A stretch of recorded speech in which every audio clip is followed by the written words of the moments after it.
అందరికీ నమస్కారం అండి. Welcome to infinity astrological sciences YouTube channel.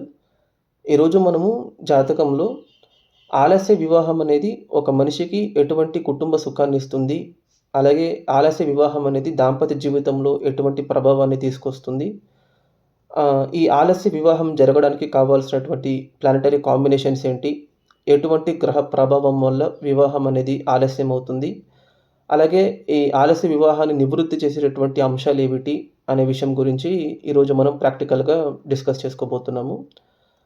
So, first of all మనము జాతకంలో ఒక మనిషికి వివాహం అనేది తొందరగా ఏర్పడుతుందా? ఆలస్యంగా ఏర్పడుతుందా? అనే విషయం గురించి మాట్లాడుకోవాల్సొస్తే, మనం ఇంపార్టెంట్‌గా అక్కడ కన్సిడర్ చేయాల్సిందొచ్చేసి 3 ఫ్యాక్టర్స్‌ని మనం మోస్ట్ ఇంపార్టెంట్‌గా అక్కడ పరిగణలోకి తీసుకోవాలండి. ఫస్ట్ మనము కళత్ర స్థానమైనటువంటి సప్తమ స్థానంని గుర్తించాలి.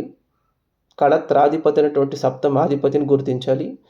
అలాగే కళత్ర కారకుడైనటువంటి శుక్రుడిని మనం గుర్తించాలి. సో, ఈ 3 ఫ్యాక్టర్స్ అనేవి ఒక మనిషి జాతకంలో ఎంతకెంత బలంగా ఉంటే, శుభత్వం పొంది ఉంటే, అంతకంత వాళ్లకు పెళ్లి తొందరగా అవుతుందన్నట్టు భావించాలి. నార్మల్‌గా సప్తమ స్థానంలో శుభగ్రహాలు ఉండి, అంటే ఆ లగ్నానికి శుభగ్రహాలు ఎవరైతే ఉంటారో వాళ్ళు సప్తమ స్థానంలో ఉండి, సప్తమాధిపతి స్వక్షేత్రంలో కానీ, ఉచ్చక్షేత్రంలో కానీ, మిత్రక్షేత్రంలో గాని ఉండి, కళత్ర కారకుడైనటువంటి శుక్రుడు కూడా బలంగా ఉంటే అప్పుడు వాళ్లకు పెళ్లి తొందరగా అవుతుంది. అలాగే వివాహం అనేది వాళ్లకు ఆప్టిమమ్ పీరియడ్‌లో జరుగుతుందన్నట్టు భావించారు. కానీ ఇక్కడ మనము మేజర్ మిస్‌కన్సెప్షన్‌కి దారి తీసేటటువంటి కాంబినేషన్స్ ఎక్కడ వస్తుంది అనంటే, చాలామందికి మనం జాతకాలు నిజ జీవితంలో చూసుకునేటప్పుడు సప్తమాధిపతి సప్తమంలోనే ఉండి వాళ్లకు పెళ్లి అవ్వకుండా ఉంటుంటుంది. అంటే సప్తమాధిపతి సప్తమంలో స్వక్షేత్రబడి, లేకపోతే సప్తమాధిపతి సప్తమంలో ఉచ్చబడి ఉంటే కూడా వాళ్లకు పెళ్లి జరగకుండా ఉంటుంది. అంటే నార్మల్‌గా అది వాళ్లకు ఒక 35 ఇయర్స్ అయినా కూడా వివాహం జరగకుండా ఉంటుంది. సో, అప్పుడు మనం ఒక కన్‌ఫ్యూషన్‌కి లోనవుతాం. అదేంటి జాతకంలో కళత్ర స్థానాధిపతి కళత్ర స్థానంలో ఉన్నారు కదా!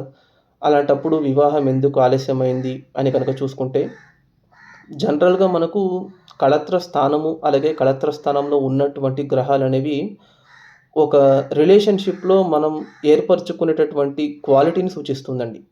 అంటే వివాహ బంధంలో భార్యాభర్తల మధ్య ఉన్నటువంటి సఖ్యత ఎంతవరకు బావుంటుందన్న విషయం మాత్రమే మనకు సప్తమ స్థానంలో ఉన్నటువంటి గ్రహాలు నిర్ణయిస్తాయి. ఫర్ ఎగ్జాంపుల్ సప్తమంలో సౌమ్య గ్రహాలు ఉన్నాయనుకోండి. అంటే గురువు కానీ, చంద్రుడు కానీ, బుధుడు కానీ, శుక్రుడు కానీ ఉన్నారనుకోండి. నార్మల్‌గా వైఫ్ అండ్ హస్బెండ్ మధ్య ఉన్నటువంటి రిలేషన్‌షిప్ అనేది స్మూత్‌గా ఉంటుందని చెప్తారు మనకు. ఇదే సప్తమంలో గనక మనకు క్రూర గ్రహాలు ఉన్నాయనుకోండి. సూర్యుడు కానీ, కుజుడు కానీ, శనీశ్వరుడు కానీ, రాహు కానీ అలా ఉంటే వైవాహిక జీవితంలో భార్యాభర్తల మధ్య ఉన్నటువంటి అండర్‌స్టాండింగ్ అంత బావుండదు. ఎప్పుడు వివాదాలు, వాగ్వాదాలు, గొడవలు, మనస్పర్ధలు అలాంటివి వస్తాయని చెప్తారు. ఇది మనము శాస్త్రం నేర్చుకునేటప్పుడు మనం చదువుకునేటటువంటి జనరల్ కండిషన్స్ అండి. కానీ ప్రాక్టికల్ లైఫ్‌లో మనం ఇంప్లిమెంట్ చేసేటప్పుడు ఎంతోమందికి సప్తమంలో పాపగ్రహాలు ఉండి వాళ్ళు ఒక మంచి దాంపత్య జీవితాన్ని అనుభవిస్తున్న వాళ్ళు ఉన్నారు. సప్తమంలో ఎంతోమందికి పూర్వపుణ్యాధిపతి, భాగ్యాధిపతి, లగ్నాధిపతి ఉండి వాళ్లకు వివాహం జరగకుండా కూడా ఉంటుంది. సో, ఇప్పుడు మనము జాతకం చూసుకునేటప్పుడు ఎందుకు సప్తమం శుభత్వం పొంది ఉన్నా కూడా వాళ్ళకు వివాహం జరగలేదు అనే విషయం గురించి మాట్లాడుకోవాల్సొస్తే, నార్మల్‌గా ఒక మనిషికి దాంపత్య జీవితాన్ని ట్రిగ్గర్ చేసేటటువంటి ఫ్యాక్టర్ ఏదైనా ఉంది అనంటే, అది సంతాన స్థానము, అలాగే శయన స్థానం అండి. అంటే నార్మల్‌గా ఒక మనిషికి జాతకంలో 5దో ఇల్లు, అలాగే 12దో ఇల్లు అనేది వాళ్ళు ఫిజికల్ రిలేషన్‌షిప్‌లో ఇన్వాల్వ్ అవ్వగలిగేటటువంటి కెపాసిటీని నిర్ణయిస్తుంది. సో, మ్యారేజ్ అనేది మనకు మోస్ట్ ఇంపార్టెంట్‌లీ చేసుకోవడానికి రీజన్ ఏంటంటే, వంశం అనేది అభివృద్ధి చెందాలి. అదే మెయిన్ రీజన్. సో, ఈ వంశం అనేది అభివృద్ధి చెందాలి అనంటే, ఒక మనిషి ఫిజికల్ రిలేషన్‌షిప్‌లో ఇన్వాల్వ్ అవ్వగలిగే కెపాసిటీని జాతకంలో మనకు సూచిచ్చేది శయన స్థానమైనటువంటి 12దో ఇల్లు, సంతాన స్థానమైనటువంటి 5దో ఇల్లు. సో, ఇప్పుడు సప్తమ స్థానము, సప్తమాధిపతి ఎంత బలంగా ఉన్నా, బలహీనపడినా కూడా సంతాన స్థానము, శయన స్థానం గనక బలంగా ఉంటే వాళ్ళకు వివాహం జరిగి తీరుతుందన్నట్టు మనం భావించాలి. అంటిల్ అన్‌లెస్ సప్తమ స్థా సారీ ఆహ్, క ప సంతాన స్థానము అలాగే శయన స్థానం గనక పాపత్వం చెంది ఉంటే, అప్పుడు వాళ్ళు ఆహ్, మల్టిపుల్ అఫైర్స్ పెట్టుకోవడం కానీ, లేకపోతే వివాహ బంధంలో స్పౌస్‌ని చీట్ చేయడం కానీ, లేకపోతే ఇప్పుడు మల్టిపుల్ రిలేషన్‌షిప్స్ విషయం గురించి వస్తే మనకు ద్వికడ త్రయోగం అనేది అక్కడ మోస్ట్ ఇంపార్టెంట్ రోల్ ప్లే చేస్తుందండి. అది కూడా ఎప్పుడు అనంటే సప్తమంలో గనక మనకు శుభగ్రహాలు బలపడి ఉంటే.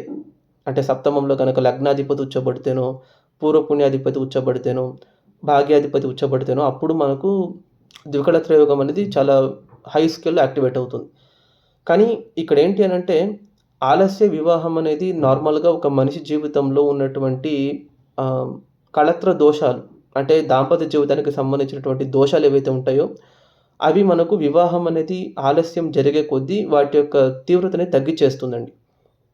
నార్మల్‌గా మనకు ఒక మనిషి జాతకంలో వైవాహిక జీవితానికి సంబంధించినటువంటి దోషాల గురించి మనం మాట్లాడుకోవాల్సొస్తే కుజదోషము, కళత్ర దోషము, సర్పదోషము, నాగదోషము, మాంగల్య దోషము, సంతాన దోషము ఇలాంటివి మేజర్ రోల్ ప్లే చేస్తుంది మనకు.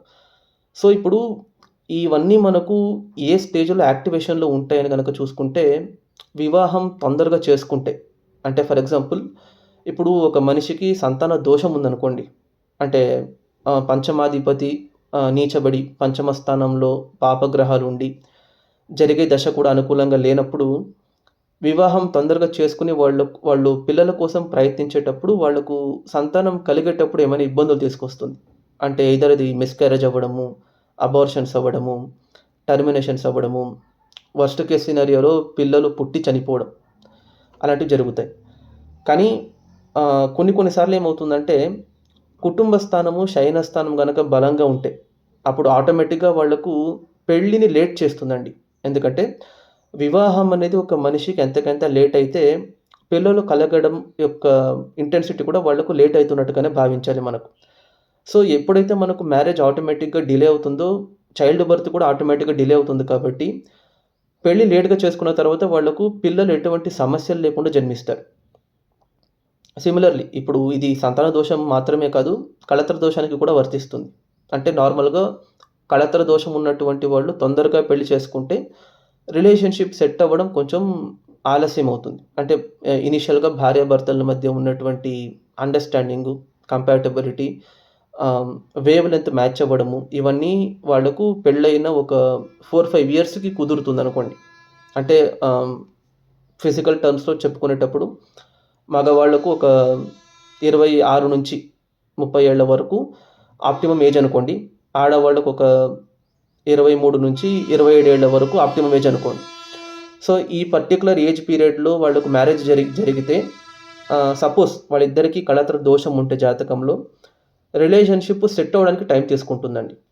కానీ ఇదే వాళ్ళకు గనక ఆలస్యం జరిగిందనుకోండి వివాహము, అప్పుడేమవుతుందంటే ఆటోమేటిక్‌గా ఈ ద్వికళత్రమైనా సరే, కళత్ర దోషమైనా సరే, పెళ్లి ఆటోమేటిక్‌గా ఆలస్యం అయిపోయింది కాబట్టి, వాళ్ళు ఇంతకాలం రిలేషన్‌షిప్‌లో ఇన్వాల్వ్ అవ్వలేదు కాబట్టి, ఎలాగూ లేట్‌గా రిలేషన్‌షిప్ ఏర్పడేటప్పుడు, తొందరగా వాళ్ళిద్దరికీ వేవ్ లెంత్ సెట్ అవ్వడము, అండర్‌స్టాండింగ్ కుదరడము, రిలేషన్‌షిప్ మంచిగా సెట్ అయ్యే రకంగా చూసుకుంటుంది.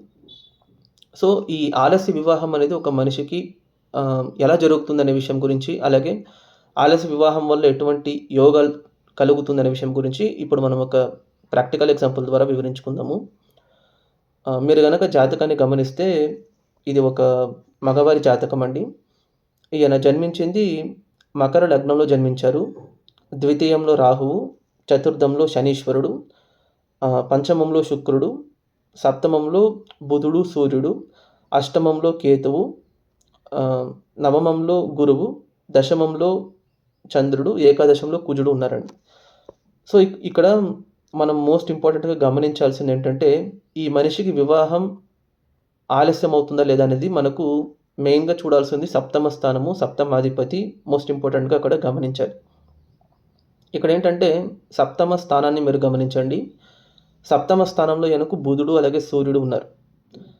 సప్తమాధిపతి చంద్రుడు ఎలా ఉన్నారో చూడండి. ఆయన దశమ స్థానంలో ఉన్నారు. సో, ఇప్పుడు వివాహం అనేది ఈయనకు తొందరగా ట్రిగ్గర్ అయిందా లేదా అని గనక చూసుకుంటే, ఆటోమేటిక్‌గా ఆయనకు వివాహం లేట్ అవ్వాలి. ఎందుకంటే, ఆయనకు కుటుంబ స్థానాధిపతి అయినటువంటి శనీశ్వరుడు నీచంలో ఉన్నారు. సప్తమాధిపతి అయినటువంటి చంద్రుడు దిక్శూన్యంలో ఉన్నారు. అంటే దిక్శూన్యం అంటే అక్కడ దిగ్బలం లేకుండా ఉండడం ఒకటి. అలాగే సప్తమంలో ఈయనకు పాపగ్రహాలు ఉన్నాయండి. ఇక్కడ పాపగ్రహాలు అంటే నేను చెప్పేది షష్టమాధిపతి అయినటువంటి బుధుడు ఉన్నారు. అలాగే అష్టమాధిపతి అయినటువంటి సూర్యుడు ఇద్దరు కలిసి ఉన్నారు 7వ ఇంట్లో. సో ఇప్పుడు నార్మల్‌గా ఏంటంటే ఈయనకు వివాహం ఎప్పుడు జరిగిందని గనక చూసుకుంటే ఈయనకు ఈయన జన్మించింది రాహు దశలో జన్మించారండి. ఆయన పుట్టినప్పటి నుంచి ఆయనకు రాహు దశ 18 ఏళ్ళు జరిగింది. కంప్లీట్ రాహు దశ జరిగింది. 1969లో జన్మించారాయన. 1987 వరకు ఆయనకు రాహు దశ జరిగింది. ఈ రాహు దశ తర్వాత ఆయనకు గురు దశ జరిగింది. ఈ గురు దశ ఆయనకు 1987 నుంచి 2003 వరకు జరిగింది. తరువాత ఆయనకు శని దశ జరుగుతుందండి. సో ఈయనకు మ్యారేజ్ ఎప్పుడైందంటే 2003లో అయింది. 2003 అంటే అప్పుడు ఆయనకు ఏజు 35 ఏళ్ళండి. సో ఇప్పుడు వివాహానికి ఆలస్యం జరగడానికి రీజన్స్ ఏంటి ఇక్కడ అని గనక మనం డిస్కస్ చేసుకోవాల్సొస్తే, నార్మల్‌గా సప్తమ స్థానం పాపత్వం చెంది, సప్తమాధిపతి పాపత్వం చెంది, సప్తమ స్థానం మీద కానీ, సప్తమాధిపతి మీద కానీ మనకు శనీశ్వరుడి యొక్క ప్రభావం ఉంటే నార్మల్‌గా ఇది మ్యారేజ్‌ని డిలే చేస్తుంది. ఇంకొకటేంటంటే ఇక్కడ ద్వికళత్ర యోగం కూడా ఏర్పడుతుంది. పంచమాధిపతి అయినటువంటి బుధుడు సప్తమ స్థానంలో ఉన్నారు కదా! సో త్రికోణాధిపతులు సప్తమంలో ఉంటే కూడా ఒక రకంగా ద్వికళత్ర యోగానికి దారితీస్తుంది. అలాగే సప్తమాధిపతి అయినటువంటి చంద్రుడిని కూడా శనీశ్వరుడు చూస్తున్నారు చూడండి అక్కడ. సో దానివల్ల ఆయనకు మ్యారేజ్ అనేది కొంచెం లేట్ అయింది. కానీ మ్యారేజ్ లేట్ అయినా కూడా ఆయనకు మ్యారిటల్ లైఫ్ ఎందుకు వచ్చిందని గనక చూసుకుంటే, ఇందాక నేను చెప్పినట్టు ఒక మనిషి జీవితంలో వివాహం అనేది ఉంటుందా లేదా అనేది నిర్ణయించేది మనకు సంతాన స్థానము, శయన స్థానం. సో ఇక్కడ చూడండి, సంతానాధిపతి శుక్రుడు సంతాన స్థానంలో స్వక్షేత్రబడి బలంగా ఉన్నారు. అది మోస్ట్ ఇంపార్టెంట్ ఫ్యాక్టర్. అలాగే శయన స్థానాధిపతి అయినటువంటి గురువు విపరీత రాజయోగంలో 9థ్‌లో ఉన్నారు. సో ఇక్కడ గురువు 9థ్‌లో శత్రుక్షేత్రంలో ఉండడం మంచిదని గనక చూసుకుంటే అది మంచిదండి. ఎందుకంటే నార్మల్‌గా మకర లగ్నానికి గురువు ఎవరైతే ఉన్నారో ఆయన పాపగ్రహం అవుతారు. సో పాపగ్రహాలు ఎప్పుడూ శత్రుక్షేత్రంలో ఉంటే ఒక రకంగా నెగెటివ్ టు నెగెటివ్ పాజిటివ్ లాగా అది మీకు. సో అక్కడ ఇంకా ఆయన యోగిస్తారన్నట్టుగానే భావించాలి. సో ఈ మనిషికి ఏంటంటే సంతాన స్థానము బాగుంది, శయన స్థానం కూడా బాగుంది. మోస్ట్ ఇంపార్టెంట్‌లీ మీరు గనక చూసుకుంటే ఈ మనిషి ఫిజికల్ రిలేషన్‌షిప్‌లో ఇన్వాల్వ్ అవ్వగలుగుతారా లేదా అనేది మనకు 12థ్ హౌస్ నిర్ణయిస్తుందండి. ఇప్పుడు మీరు ఈ జాతకంలో 12వ ఇంటిని మీరు గనక జాగ్రత్తగా గమనిస్తే 12వ ఇంట్లో ఈయనకు ఏ గ్రహం లేదు. 12వ ఇంటిని ఏ గ్రహం చూడట్లేదండి. అది చాలా ప్రశాంతంగా ఉంది ఈయనకు.